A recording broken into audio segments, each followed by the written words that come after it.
नमस्कार।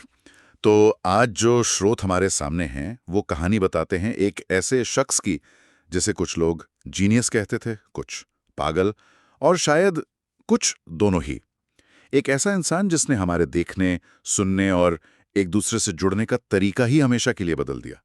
आज हम स्टीव जॉब्स के जीवन की परतों को खोलेंगे। बिल्कुल। हमारा इरादा सिर्फ उनकी कामयाबियों की एक लिस्ट बनाना नहीं है, बल्कि उस सोच को, उस जुनून को समझने की कोशिश है जिसने एप्पल को एप्पल बनाया।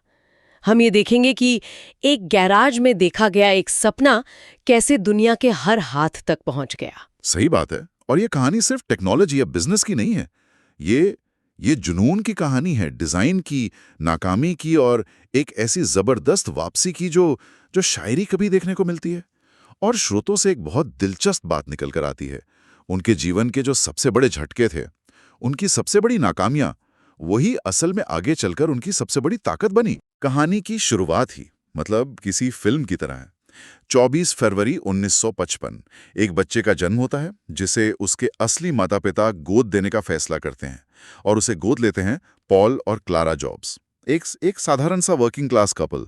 और वो एक ही वादा करते हैं, हम इस बच्चे को कॉलेज भेजेंगे। और यहीं से चीजें दिलचस्प होने लगती हैं। हाँ, बचपन से ही स्टीव की सोच बिल्कुल अलग थी। स्रोत बताते हैं कि वो दूसरे बच्चों की तरह खिलौने से सिर्फ खेलते नहीं थे।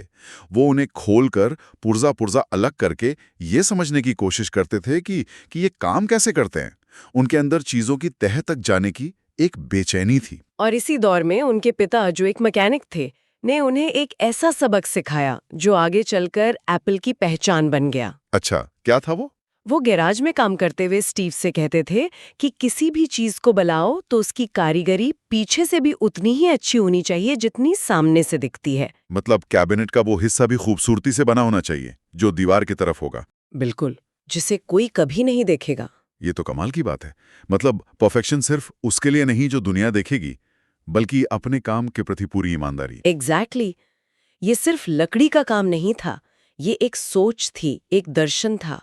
ये विचार उनके दिमाग में ऐसा बैठ गया कि असली कारीगरी वो है जो अंदर और बाहर हर जगह एक जैसी हो। और यही सोच हमें बाद में हर एप्पल प्रोडक्ट के अंदरूनी सर्किट बोर्ड की बनावट से लेकर आईफोन के एक एक स्क्रू तक में दिखाई देती है। और कारीगरी की शायद यही जिद उन्हें रीड कॉलेज ले गई, जो उस समय एक बहुत महंगा और प्रतिष्ठित कॉलेज माना जाता था। लेकिन वहां जाके कहानी ने एक अलग ही मोड़ ले लिया। वो सिर्फ 6 महीने में ही कॉलेज छोड़ देते हैं। हाँ। और वजह भी बड़ी अजीब थी।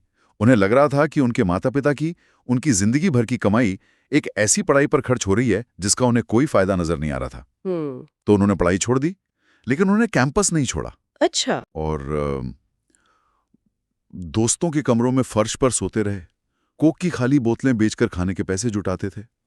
पास के मंदिर में मुफ्त भोजन करते थे।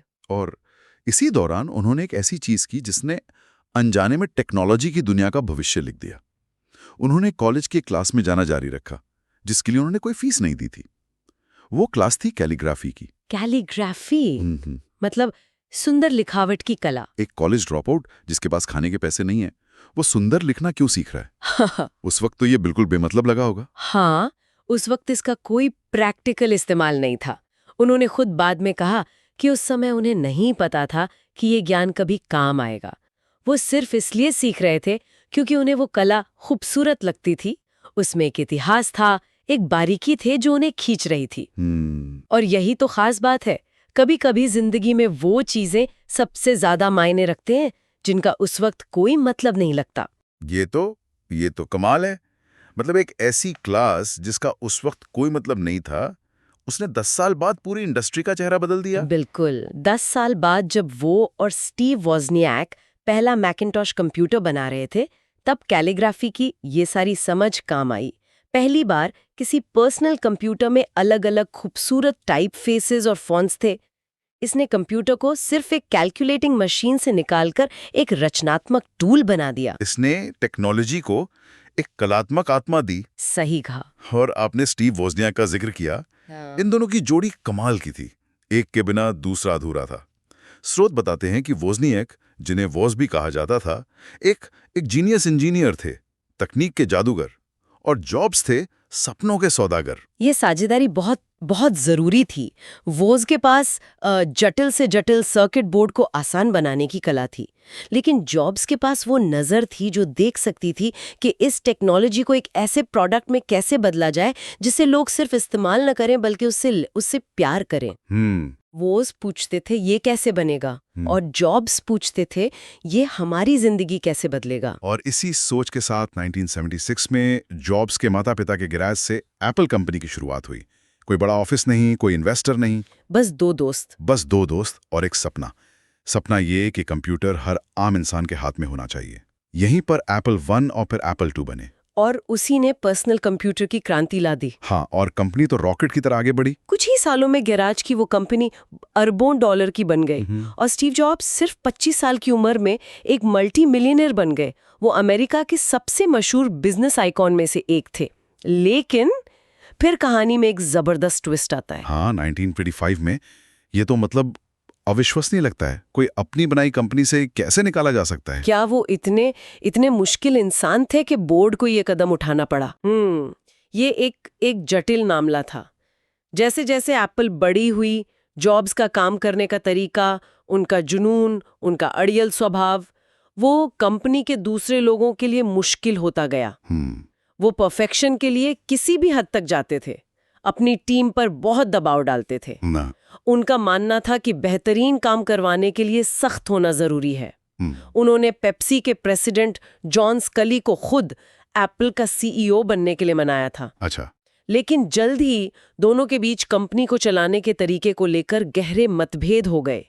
बोर्ड ने स्कली का साथ दिया और स्टीव जॉब्स को अपनी ही कंपनी से बाहर का रास्ता दिखा दिया गया। ये तो किसी के लिए भी मतलब दिल तोड़ने वाला पल होगा, सार्वजनिक रूप से इतनी बड़ी नाकामी। उनके लिए ये तबाह करने वाला था। उन्होंने बाद में कहा भी कि मुझे लगा जैसे किसी ने मेरे पेट में जोर से घूंसा मारा हो। सफलता का जो भारी बोझ उनके कंधों पर था वो हट गया था, लेकिन उसकी जगह सार्वजनिक अपमान ने ले ली थी। पर जैसा कि हमने शुरू में कहा था, यही नाकामी उनके लिए एक छिपा हुआ वरदान साबित हुई। वरदान कैसे? उन्होंने तो सब कुछ खो दिया था। क्योंकि एप्पल से बाहर रहकर उन्होंने अपने जीवन के 2 सबसे रचनात्मक काम किए।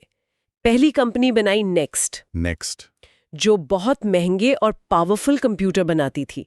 वो बिजनेस के तौर पर बहुत सफल नहीं हुई, लेकिन उसकी टेक्नोलॉजी वो इतनी शानदार थी कि सालों बाद एप्पल ने उसी टेक्नोलॉजी को खरीदकर अपने मैक ऑपरेटिंग सिस्टम को एक नई जिंदगी दी।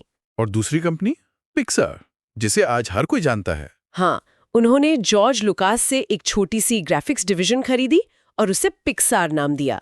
ये वो दौर था जब कंप्यूटर एनिमेशन को कोई गंभीरता से नहीं लेता था, लेकिन जॉब्स ने इस पर दांव लगाया और टॉय स्टोरी जैसी फिल्म बनाकर एनिमेशन की दुनिया में क्रांति ला दी।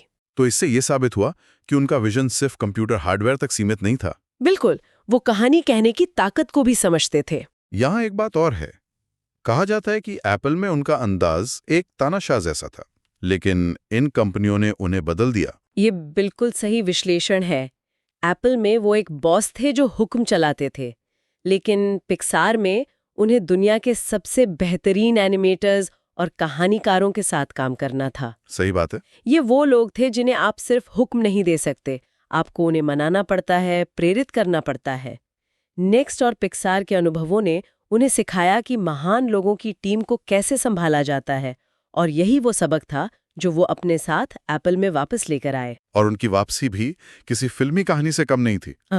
1997 तक एप्पल लगभग दिवालिया होने के कगार पर थी। हाँ, कंपनी के पास बस कुछ हफ्तों का पैसा बचा था। उस समय एप्पल की हालत बहुत खराब थी। उनके पास दर्जनों प्रोडक्ट्स थे, लेकिन कोई भी खास नहीं था। कंपनी अपनी पहचान खो चुकी थी। एक हताश कोशिश में एप्पल ने नेक्स्ट को खरीद लिया, और इसी सौदे के साथ स्टीव जॉब्स की वापसी हुई, पहले एक सलाहकार के तौर पर और फिर अंतरिम सीईओ के तौर पर। हाँ, लेकिन उनके लौटने से सब खुश तो नहीं हुए होंगे। उन्होंने आते ही कई प्रोजेक्ट्स बंद कर दिए, कई लोगों को निकाल दिया। उनका वो मशहूर क्रूर पक्ष फिर सामने आया होगा। हाँ, बिल्कुल। वो वापस आए और उन्होंने कोई लाग लपेट नहीं की। उन्होंने कंपनी की प्रोडक्ट लाइन को बेरहमी से काटा, दर्जनों प्रोडक्ट्स को बंद करके सिर्फ 4 पर फोकस किया। सिर्फ 4? सिर्फ 4। उनका संदेश साफ था, हमें दुनिया के सबसे अच्छे प्रोडक्ट्स बनाने हैं, बाकी सब बंद कर दो। ये कई लोगों के लिए बहुत मुश्किल था, लेकिन एप्पल को बचाने के लिए ये जरूरी था। और उनका पहला बड़ा कदम था थिंक डिफरेंट कैंपेन। हाँ, वो मशहूर विज्ञापन जिसमें आइंस्टीन, गांधी, पिकासो जैसे लोगों की तस्वीरें थी। हाँ, दिलचस्प बात यह है कि उस विज्ञापन में कोई प्रोडक्ट नहीं दिखाया गया था। ये सिर्फ एक आइडिया के बारे में था। जॉब्स जानते थे कि एप्पल को बचाने के लिए पहले उसकी खोई हुई आत्मा को वापस लाना होगा। ये कैंपेन कंपनी के कर्मचारियों और ग्राहकों को याद दिलाने के लिए था कि एप्पल का मतलब क्या है। नियमों को तोड़ना, अलग सोचना, दुनिया को बदलने का जज्बा रखना। और इसके बाद तो जैसे इतिहास ही बन गया। एक के बाद एक ऐसे प्रोडक्ट्स आए जिन्होंने सिर्फ एप्पल को ही नहीं, पूरी दुनिया को बदल दिया। 1998 में iMac, फिर 2001 में iPod, और फिर 2007 में iPhone। ये सिर्फ प्रोडक्ट्स नहीं थे, ये क्रांतियां थीं।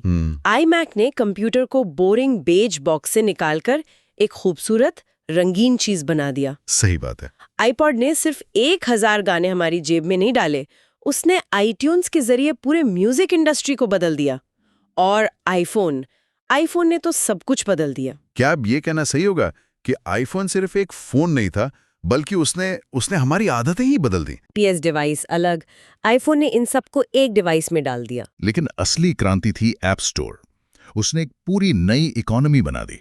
उसने सिर्फ फोन की परिभाषा नहीं बदली, उसने इंटरनेट की परिभाषा बदल दी। उसने दुनिया को हमारी उंगलियों पर ला दिया। बिल्कुल। वो सिर्फ बाजार की मांग पूरी नहीं कर रहे थे, वो एक ऐसा भविष्य बना रहे थे जिसके बारे में लोगों को पता तक नहीं था कि वो उसे चाहते हैं। लेकिन इस शानदार सफलता के पीछे उनकी अपनी जिंदगी में एक बहुत बड़ा संघर्ष चल रहा था। हाँ, 2004 में उन्हें पता चला कि उन्हें पैंक्रियाटिक कैंसर है, जो कि एक बहुत ही खतरनाक किस्म का कैंसर होता है। इसके बावजूद उन्होंने कई सालों तक अपनी बीमारी को दुनिया से छुपा कर रखा और उसी जुनून के साथ काम करते रहे। उन्होंने आईपैड जैसे प्रोडक्ट्स लॉन्च किए और एप्पल को दुनिया की सबसे मूल्यवान कंपनी बनाया। और फिर 5 अक्टूबर 2011 को सिर्फ 56 साल की उम्र में उनका निधन हो गया। वो अपने पीछे एक ऐसी विरासत छोड़ गए जिसे भुलाया नहीं जा सकता।